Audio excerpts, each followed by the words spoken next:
मैं कृपाशंकर NMMS मंथन में आप लोगों का हार्दिक स्वागत करता हूं। आज का जो हमारा टॉपिक है वो है भारतीय संविधान से जुड़ा हुआ है, भारतीय संविधान के भाग। जैसा कि हम इसके पहले भारतीय संविधान की अनुसूचियाँ 12 अनुसूचियों की एक वीडियो अपलोड कर दिया है, जिसे अगर आप नहीं देखे हैं तो पहले आप उस वीडियो को ध्यान से देखिएगा, जिसका लिंक जो है मैं डिस्क्रिप्शन बॉक्स में भी दे दूंगा। आप वहां से भी जा करके उस वीडियो को ध्यान से देख सकते हैं। आप उस वीडियो को देखने के बाद ही इस वीडियो को ध्यान से देखिएगा। आप ध्यान से देखें भारतीय संविधान के भाग। अगर हम आपको बता दें कि भारतीय संविधान में कुल कितने भाग होते हैं, कुल कितने अनुच्छेद होते हैं और कुल कितने अनुसूचियां होती हैं, तो सबसे पहले आप इसको जानिए। भारतीय संविधान में कुल 395 अनुच्छेद होते हैं। कुल कितने अनुच्छेद हैं? 395 अनुच्छेद हैं। कितने अनुसूचियां हैं? 12 अनुसूची है, 12 अनुसूची है और 22 भाग हैं। तो आज का जो हमारा टॉपिक है वो यही है, 22 भाग का हम लोग अध्ययन करने वाले हैं। आप इस वीडियो को अंत तक देखिएगा। अगर आप इस वीडियो को अंत तक देखते हैं तो पूरे 22 के 22 आपको जो इम्पोर्टेंट भाग हैं भारतीय संविधान के वो सब याद हो जाएंगे, और जो एग्ज़ाम में पूछे जाने वाले क्वेश्चंस हैं उन क्वेश्चंस का भी मैंने कलेक्शन यहाँ पे कर दिया है। तो यह वीडियो काफ़ी आपके एग्ज़ाम पॉइंट ऑफ व्यू से बहुत हेल्पफुल वीडियो है, काफ़ी आपकी मदद कर सकती है।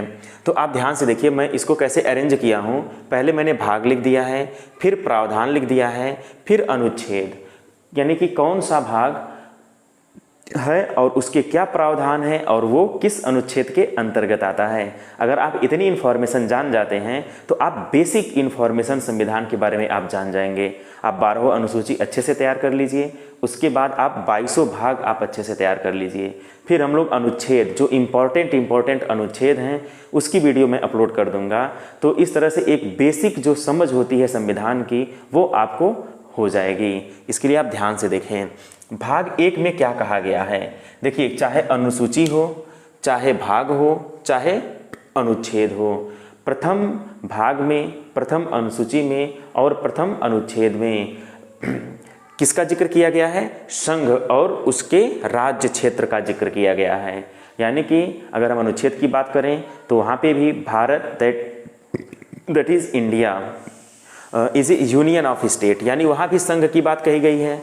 अगर हम भाग की बात करें तो यहाँ भी संघ की बात कहा गया है, और अगर हम अनुसूची की बात करें तो वहाँ भी संघ की बात कही गई है। तो पहले भाग में संघ एवं उसके राज्य क्षेत्र के बारे में जिक्र किया गया है। इसे किस अनुच्छेद के अंतर्गत रखा गया है? तो इसे पहले अनुच्छेद से लेकर के चौथे अनुच्छेद के बीच तक इसे रखा गया है। तो इस तरह से आप इसे याद कर सकते हैं। दूसरा जो है, दूसरे भाग में क्या रखा गया है? नागरिकता। दूसरे भाग में क्या है? नागरिकता है। नागरिकता किस अनुच्छेद से किस अनुच्छेद तक है? तो हम नागरिकता की अगर हम बात करें तो 1 से 4 तक आपका संघ एवं उसके राज्य क्षेत्र हैं, यानी कि कौन सा राज्य भारत में सम्मिलित किया जा सकता है, या जो राज्य भारत में सम्मिलित हैं उनका हम नाम कैसे रख सकते हैं, उनका नामकरण कैसे कर सकते हैं, उनके सीमाओं का हम मूल्यांकन कैसे कर सकते हैं। ये बहुत सारी चीज़ें हैं जो भाग 1 में हैं, जो अनुच्छेद 1 और 1 से 4 के अंतर्गत आता है। अगर हम नागरिकता की बात करें तो नागरिकता अनुच्छेद 5 से लेकर के अनुच्छेद 11, नागरिकता जो है अनुच्छेद 5 से 11 तक नागरिकता का वर्णन किया गया है। बहुत ही इंपॉर्टेंट है, ये अक्सर क्वेश्चन पूछता है कि नागरिकता किस अनुच्छेद के अंतर्गत भारतीय संविधान में रखा गया है। तो नागरिकता को किस अनुच्छेद के अंतर्गत रखा गया है? अनुच्छेद 5 से लेकर के अनुच्छेद 11 के बीच में नागरिकता संबंधी प्रावधान को रखा गया है। अगर हम बात करें तीसरा, मौलिक अधिकार, तो आप देखिए 5 से 11 तक अगर नागरिकता है तो 11 के जस्ट आगे 12 से लेकर के 35 तक मौलिक अधिकार को रखा गया है। मौलिक अधिकार जो होता है उसे हम अनुच्छेद, या हमारे संविधान में अनुच्छेद 12 से लेकर के 35 के बीच रखा गया है। तो मौलिक अधिकार को किस भाग के अंतर्गत रखा गया है? तीसरे भाग के अंतर्गत रखा गया है।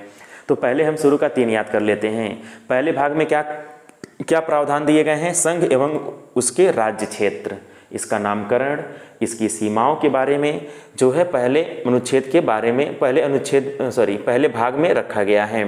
जो अनुच्छेद 1 से 4 के अंतर्गत आता है। दूसरे में क्या रखा गया है, दूसरे में नागरिकता, दूसरे भाग में नागरिकता, तीसरे भाग में मौलिक अधिकार। मौलिक अधिकार को किस अनुच्छेद के बीच रखा गया है, मौलिक अधिकार को अनुच्छेद 12 से लेकर के अनुच्छेद 35 के अंतर्गत रखा गया है।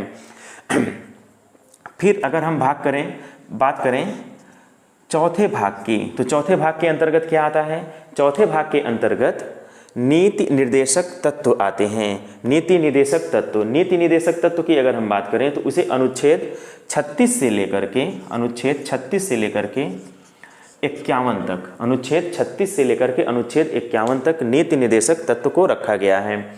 ठीक है, क्या होता है नीति निर्देशक तत्व, इसको जब मैं अनुच्छेद पढ़ाऊंगा तो पूरा डिटेल आपको हर अनुच्छेद 36 के क्या प्रावधान है, 37 के क्या प्रावधान है, इस तरह से अनुच्छेद 51 के क्या प्रावधान है, वहाँ तक के मैं पूरे जितने भी अनुच्छेद आते हैं पूरा डिटेल हम लोग उसको सीखने वाले हैं। ठीक है, और 4 का जब हम मौलिक अधिकार हमारे संविधान के अंतर्गत रखा गया है तो हमारा भी कुछ कर्तव्य बनता है देश के प्रति, समाज के प्रति, तो हम अपने कर्तव्यों का निर्वहन कैसे करें, इसके लिए एक संशोधन होता है जिसे 42वां संविधान संशोधन कहते हैं। 42वें संविधान संशोधन में हम नागरिक के लिए भी कुछ कर्तव्य निर्धारित किए गए हैं। क्या क्या वे कर्तव्य हैं, उसको जब मैं मूल कर्तव्य पढ़ाऊंगा तो पूरा डिटेल आपको बताऊंगा। ये जो मूल कर्तव्य है इसे अलग से 4 में रखा गया है, इसे अनुच्छेद 51 में रखा गया है। 36 से 51 तक नीति निर्देशक तत्व रखे गए हैं, 51 में मूल कर्तव्य को रखा गया है। ठीक है, 51 में मूल कर्तव्य रखा गया है। अगर हम बात करें भाग 5 की, तो भाग 5 में क्या रखा गया है, भाग 5 में संघ के बारे में। संघ का मतलब राष्ट्रपति, प्रधानमंत्री, मंत्रिमंडल। तो ये जो संघ की कार्यपालिका है, संघीय कार्यपालिका, ये पूरा जो है संघ के बारे में भाग 5 के अंतर्गत संघ के बारे में वर्णन किया गया है। ठीक है, यानी भाग 5 में किसके बारे में वर्णन किया गया है, संघ के बारे में वर्णन किया गया है। इसे किस अनुच्छेद के अंतर्गत रखा गया है, तो इसे जो है 52 से लेकर के, यहाँ पे 51 पे ये समाप्त होता है, तो इसे 52 से लेकर के 151 तक, 52 से लेकर के अनुच्छेद 151 तक संघ के बारे में, संघ की कार्यपालिका के बारे में विस्तृत वर्णन किया गया है। अनुच्छेद 52 से लेकर के अनुच्छेद 151 तक। इसे आप एक बार ध्यान से सुन लेंगे तो आपको याद हो जाएगा। बहुत कठिन नहीं है, बहुत आसानी से आप याद रख सकते हैं। हमें इसका आइडिया होना चाहिए कि संघ के बारे में, जैसे राष्ट्रपति के बारे में अनुच्छेद 52 से ही शुरुआत हो जाता है, फिर प्रधानमंत्री के बारे में, फिर मंत्री के बारे में, मंत्रिमंडल के बारे में, तो ऐसे बहुत सारे हैं। उसके लिए आप जब अलग वीडियोस बनेंगी तो उसमें हम पूरा डिटेल आप लोगों को डिस्कस करेंगे। बहुत ही आराम से आप लोग इसको सीखने वाले हैं। पहले हम आज आपको पूरे 22 भाग के जो इम्पोर्टेंट भाग हैं वो हम आपको बता रहे हैं। आप ध्यान से देखें, यहाँ पे 5वां क्या है, 5वें भाग में संघ के बारे में है। 6वें भाग में किसको रखा गया है, राज्य के बारे में। राज्य से संबंधित जितने भी प्रावधान हैं उसे भाग 6 के अंतर्गत रखा गया है। तो भाग 6 के अंतर्गत राज्य के सारे प्रावधान को रखा गया है। इसे अनुच्छेद 152 से लेकर के अनुच्छेद कहाँ तक रखा गया है, 152 से लेकर के 237 तक। अनुच्छेद 152 से लेकर के अनुच्छेद 237 तक राज्य से संबंधित जो प्रावधान हैं उसे भाग 6 के अंतर्गत रख दिया गया है। देखिए, अब इसको ऐसे याद करिए, पहले 3 को एक बार याद कर लीजिए, फिर दूसरे 3 को एक बार याद कर लीजिए। पहला 3 में क्या है, संघ के बारे में बात कहा गया है पहले भाग में। दूसरे भाग में नागरिकता। तीसरे भाग में क्या है, तीसरे भाग में आपका है मौलिक अधिकार। ये 3 आप ऐसे याद कर लीजिए। पहला क्या है, संघ के बारे में। दूसरे में क्या, दूसरे में कौन से प्रावधान है, नागरिकता संबंधी प्रावधान है। तीसरे भाग में क्या है, मौलिक अधिकार संबंधी प्रावधान तीसरे भाग में रखे गए हैं। ठीक है, और अगर हम बात करें चौथे की, 5वें की, 6वें की, तो चौथे भाग में नीति निर्देशक तत्व को रखा गया है। 5वें भाग में संघ संबंधी प्रावधान रखे गए हैं। संघ संबंधी जो कार्यपालिका है उससे संबंधित प्रावधान भाग 5 में रखे गए हैं। राज्य संबंधी जो प्रावधान है वो भाग 6 में रखे गए हैं। तो इस तरह से ये काफ़ी इम्पोर्टेंट है और ये किस अनुच्छेद के अंतर्गत आते हैं इसको भी आप ध्यान से देख लीजिएगा। अब आप यहाँ पे ध्यान दें, पहले 5वें भाग में संघ के बारे में है, 6वें भाग में राज्य के बारे में है, 7वां जो है वो निरस्त कर दिया गया था। 7वें संविधान संशोधन के द्वारा उसे खारिज कर दिया गया था, उसे निरस्त कर दिया गया था। उसमें राज्यों को 2 भाग में बांटा गया था, ए और बी कैटेगरी वाइज डिवाइड किया गया था, जिसका अब जिक्र नहीं किया गया है, यानी कि वो खत्म हो चुका है। तो 7वां भाग आपको पढ़ना ही नहीं है, 7वां भाग नहीं पूछा जाएगा, और अगर पूछा भी जाता है तो आप कहिएगा कि 7वां भाग निरस्त है। ठीक है, अब भाग 8 की बात करेंगे तो केंद्र शासित प्रदेश के बारे में है। ठीक है, संघ शासित प्रदेश, संघ शासित प्रदेश भाग 8 के अंतर्गत आता है। तो आप ऐसे समझिए, 5वें में संघ के बारे में है, 6वें में राज्य के बारे में है, 7वां निरस्त हो गया है, 8वें में केंद्र शासित प्रदेश के बारे में। कितना आसान है, आप ऐसे चाहें तो इस 3 को तो ऐसे ही याद रख सकते हैं, बहुत ही इजी वे में आप इसे याद कर सकते हैं, बहुत ही आसान है। इसके जो प्रावधान है वो किस अनुच्छेद के अंतर्गत आते हैं? ये 239 से लेकर के 242 तक के। तो 239 से लेकर के 242 तक जो है केंद्र शासित प्रदेश संबंधी जो प्रावधान है अनुच्छेद 239 से 242 के बीच में आता है। तो आप इसे बहुत आसानी से याद रख सकते हैं।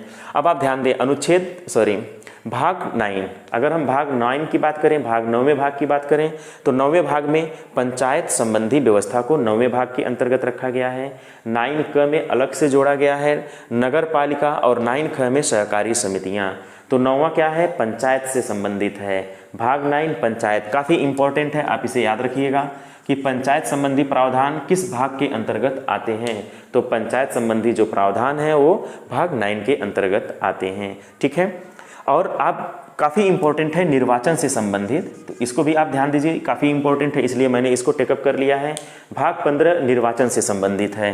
भाग 15 किससे संबंधित है? निर्वाचन से। 324 से लेकर के 329 तक के अनुच्छेद के बीच में निर्वाचन संबंधी प्रावधान को रखा गया है।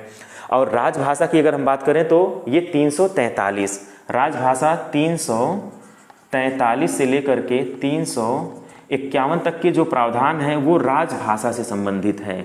राजभाषा, ठीक है, भाषा से संबंधित, राजभाषा से संबंधित 343 से 351 तक के प्रावधान है। ये भी काफ़ी इंपॉर्टेंट है, आप कई बार ये क्वेश्चन पूछा हुआ है, राजभाषा जो है किस भाग के अंतर्गत आता है? तो राजभाषा हमारा वो भाग 17 के अंतर्गत आता है। और आपात उपबंध जो है ये 18वें भाग के अंतर्गत रखा गया है। आपात उपबंध को ध्यान से समझिए, इससे संबंधित अनुच्छेद बहुत ज़्यादा पूछता है, इससे संबंधित भाग भी उतना ही इम्पोर्टेंट है और इससे संबंधित अनुच्छेद भी उतना ही इम्पोर्टेंट है। तो आपात उपबंध का क्या मतलब होता है? 3 तरह के आपात हैं। पहला जो होता है वो राष्ट्रीय आपात होता है। राष्ट्रीय आपात जो है वो आपात उपबंध के अंतर्गत आता है। दूसरा जो आपात होता है वो राष्ट्रपति शासन होता है, राज्यों में लगता है राष्ट्रपति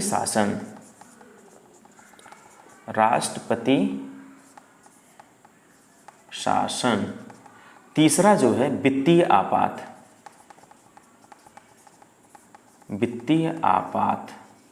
3 तरह के आपात हैं, राष्ट्रीय आपात, राष्ट्रपति शासन और वित्तीय आपात। आप ध्यान से देखें, 352 अनुच्छेद 352 में राष्ट्रीय आपात अनुच्छेद 352, राष्ट्रपति शासन 352 में 4 जोड़ दीजिए 356, 352 में 4 ऐड कर देंगे तो कितना हो जाएगा? 356।